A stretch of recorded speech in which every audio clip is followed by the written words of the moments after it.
you're looking to dive into topics on how to live a happier, healthier, more fit, and long lifespan, then you've come to the right podcast.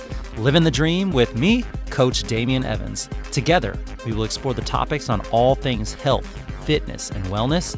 Together, we will be lifelong learners on this journey to living the ultimate dream. What up, Dream Team? Coach D here, coming at you from beautiful sunny San Diego. And in today's MEGAphone episode, we will be shouting out a very passionate and knowledgeable doctor. He runs a successful team of doctors and health professionals and is the director of the Ultra Wellness Center. He also is a prolific author. He has tons of books. And before that, he was a columnist for the Huffington Post. He also is the host of an extremely helpful podcast where I learned quite a lot. It's called The Doctor's Pharmacy, but that's pharmacy with an F and not a PH. The team over at the Ultra Wellness Center have this really cool project called the Longevity Roadmap that I highly recommend checking out. And they also sent out a newsletter that I thought almost all of us could benefit from. Now, every year, most of us go to the doctor and we get our annual checkup. Maybe a few labs are drawn and our blood pressure is taken and then we're sent on our way, hopefully with a all is well pat on the back. As long as our labs come back, quote unquote, normal, we don't really hear from our doctor or their team again. Yet many people are told everything is normal, despite having what Dr. Hyman calls FLC syndrome. That's feel like crap. So why are they sending us away saying everything is normal if we feel like crap? Well, more than a third of Americans have prediabetes. More than a third. 68% of Americans struggle with sleep. And 47 million of us have metabolic syndrome. 9 out of every 10 of us have some form of metabolic syndrome. Pretty much everyone has some sort of metabolic dysfunction going on. And while our numbers might be normal, we might not be as healthy as we think. Because the word normal is relative, right? If we were talking about being in the NBA, being over 6'5" is normal. But can we stop things like high blood pressure, high cholesterol, and type 2 diabetes well before they get diagnosed? The answer, according to Dr. Mark Hyman, is yes, we can. So if you're about to get your annual labs or you know that you're going to go in for a checkup soon, this MEGAphone episode is for you. It's going to be very, very informative.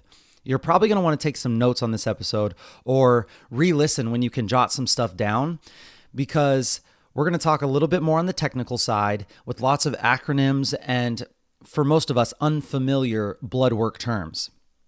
This might be an episode that you might want to listen to with no distractions. So here we go. Let's get started. How can we get the most of our routine lab tests? When you get your blood work done, make sure that you ask for the following tests that we're about to discuss. The first one is an important one. It's fasting glucose. What is it? Well, fasting glucose is a measure of your blood glucose levels unaffected by a recent meal. Why is it important? Well, fasting blood glucose tells us how well our insulin and our glucose pathways function in the absence of food. If you have a high fasting blood glucose, it is linked to coronary artery disease, metabolic dysfunction, diabetes, and a greater risk of just all-cause mortality. Although it is always included on a metabolic lab test, no preventative diet or lifestyle guidance is typically provided to us as patients. And that's going to keep our levels creeping up towards prediabetes and then eventually diabetes range. And that's where we then qualify for insulin therapy. So we want to avoid that. If fasting blood glucose comes back high, that's a sign that insulin resistance has been going on for a long time, which is one limitation of this test because it can't detect insulin resistance early, and it's almost too late when they find it out. So the standard reference ranges are, they say that normal is, this is all measured in milligrams per deciliter, but normal is under 100. So if you prick your finger on a glucose test and it's under 100, that should be, you're in the normal range. Prediabetes is 100 to 125, and then diabetes would be 126 or more. Now, normal range is under 100, but what happens if you're at 99? You're so close to prediabetes that you should be making decisions in your life that can help you get a little lower. They say that the optimal range is 72 to 85. Wake up in the morning, fasted, prick your finger, and you get 72 to 85. That's where you want to be optimally. But most of us are sitting, if we're in the normal range, we could be 90, 95, 99, and they would still say, oh, you're okay, you're okay. Let's wait a little bit until this gets worse. One thing that I'd like to note here is that fasting glucose tests is just one tiny data point in a full 24-hour period where in that 24-hour period, your blood glucose spikes and drops all day long. Every few months, I wear a continuous glucose monitor, and I wear it for a 2-week period, and it records my blood sugar all day long. It'll tell me the spikes and the drops. It's not just one data point. And it took me multiple 2-week periods to get a good average fasting blood glucose. So yeah, it's a great number to know if you prick your finger once in a while here and there, but also take it with a grain of salt because it's a very fluid number. So let's say you know your fasting blood glucose from 3 years ago. There's no way that it is the same as it is right now. It could be higher, it could be lower, depending on your lifestyle, but it's just one number. So getting more data is super important. As you watch your fasting glucose year after year, you can then see some good average trends on if it's getting worse or if it's getting better. So fasting glucose is number one, and right along with it, number two, the next test is called fasting insulin. What's fasting insulin? It's a measure of your insulin unaffected by a recent meal.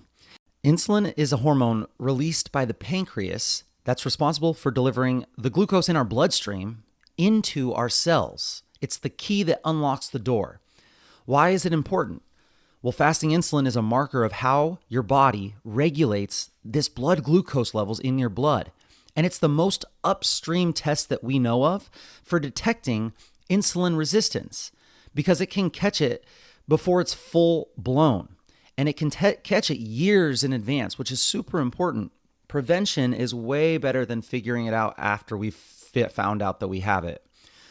High fasting insulin means your pancreas works extra hard to produce insulin to keep your blood sugar balanced. So here's where both the fasting glucose and insulin go together.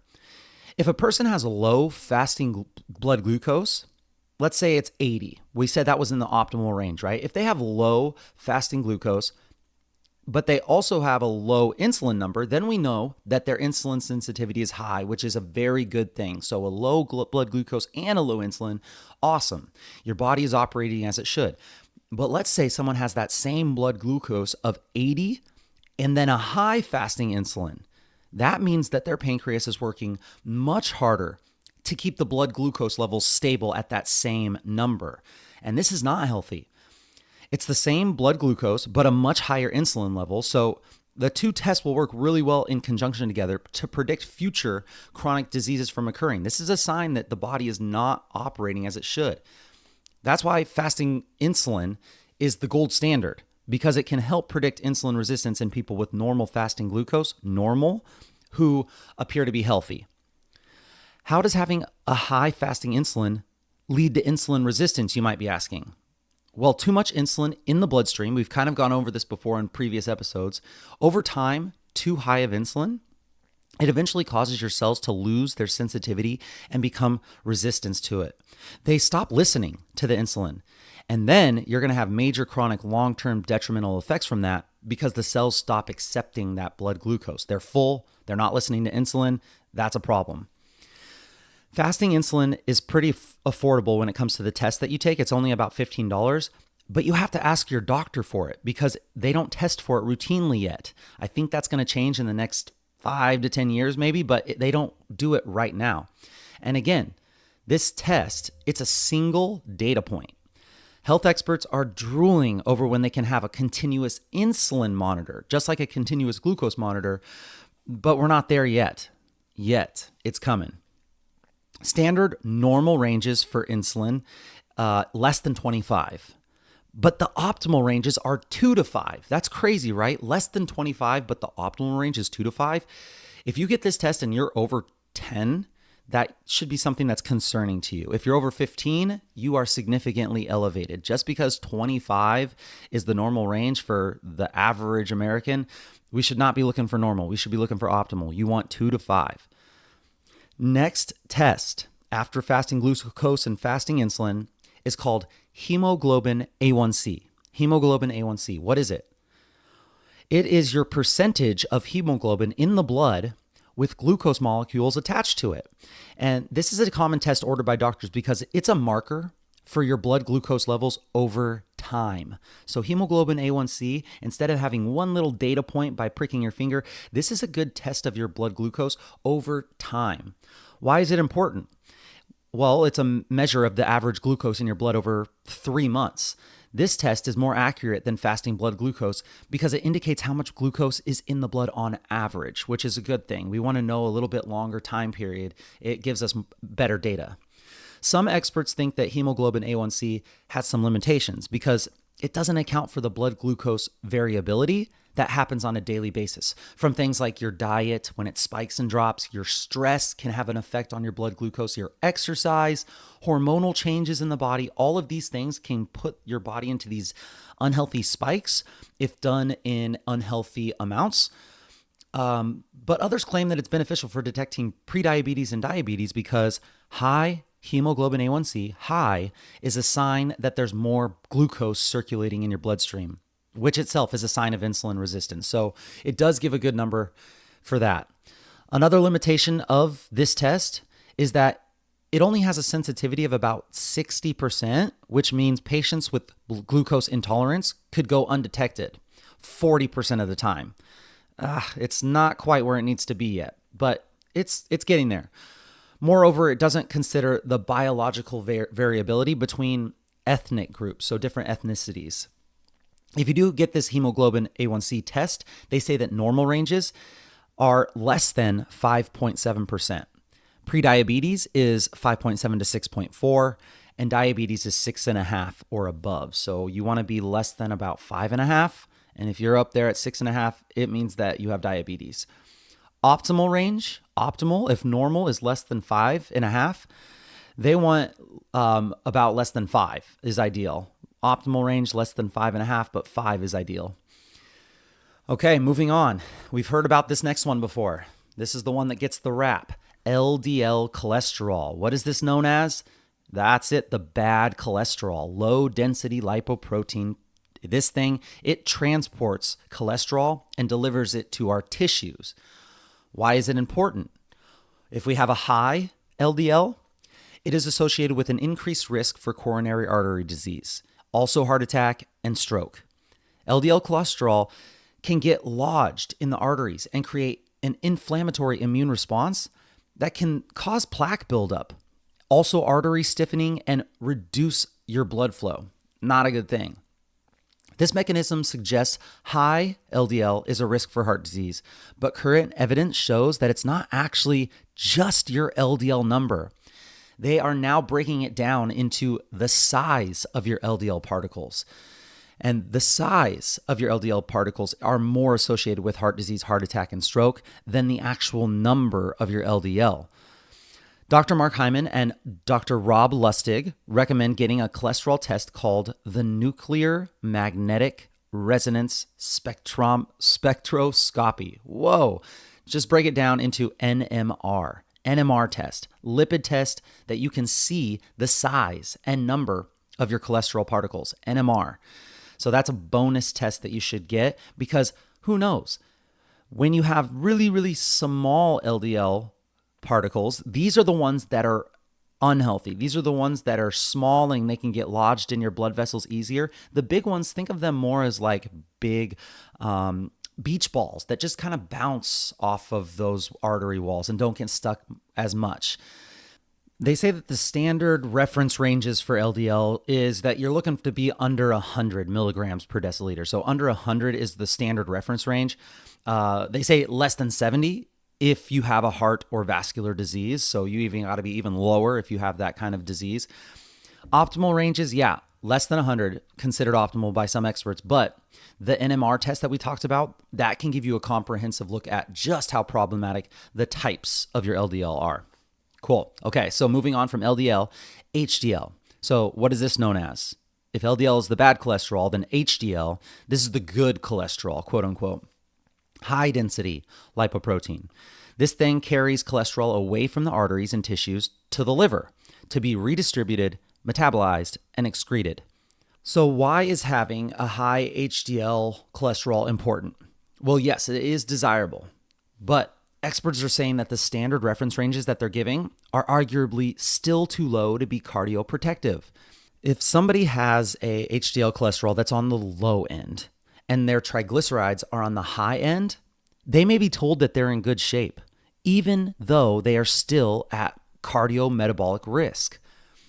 HDL cholesterol tends to go down if you are insulin resistant and if you have high triglycerides. That's why calculating your triglyceride to HDL ratio, it provides a more complete picture of cardiometabolic health. So we'll talk about triglyceride to HDL ratio next.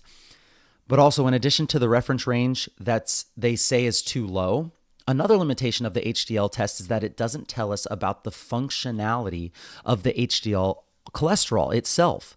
You can have high HDL cholesterol, but if it's not functioning properly, it's not going to be protective. According to Dr. Sarah Gottesfried, in order for HDL to be cardioprotective, it must be functional. Increased intake of virgin olive oil, nuts, legumes, whole grains, and fish improve your HDL functionality. So improve your increase of intake of virgin olive oil, nuts, legumes, whole grains, and fish. Standard reference range for HDL would be greater than 45 is good, but optimal would be 60 or more. They say that 90 or more is really the best optimal range, but if you're 60 or higher, you're looking good. Moving on, total cholesterol. Total cholesterol, what is it? The sum of all cholesterol in your blood. Why is it important? The test doesn't tell us much on its own because if you just look at your total cholesterol, it doesn't tell you how much of each type of cholesterol you have or how they're behaving in your body. You can have a total cholesterol that's totally normal and still be at risk for chronic disease. How could this be? Well, because it really matters how much HDL makes up your total cholesterol compared to your LDL. That's why calculating your total cholesterol to HDL ratio is much better, and it's a much better predictor of cardiometabolic health than just total cholesterol by itself. So the standard reference ranges here are based on your age. If you're 20 years or younger, 20 years old or younger, 75 to 169, good standard range, 75, 169. If you're 21 years or older, just a little higher range, 100 to 199. But they want the optimal range to be less than 180. So less than 180 for optimal range, that's the best number for your total cholesterol. The next one we're going to talk about is your total cholesterol to your HDL cholesterol ratio. So the total compared to your HDL. Why is that important? Because together these numbers, that's more information about your risk for heart disease than any one of those numbers on their own. The complete metabolic panel on your doctor's orders does not calculate your ratio of total cholesterol to HDL cholesterol, but you can easily calculate it by yourself. Just divide your total cholesterol by your HDL number. So the higher your ratio, the greater your risk for disease, like obesity, type 2 diabetes, non-alcoholic fatty liver disease, heart disease, metabolic syndrome. So if you can take that number, most of your healthcare providers prefer a ratio of 5 to 1 or less. 5 to 1 or less. But optimal range here, 3.5 to 1 is good. Optimal range is less than 2 to 1. That's ideal. Less than 2 to 1 is where you should be shooting for on the best side. Next up is your triglycerides. You guys have heard about this. The triglycerides are produced when excess calories are not being used. So not a good thing. These excess calories are converted into triglycerides by your liver and stored as fat. So why are triglycerides important? Because they're a major indicator of the overall quality of someone's diet.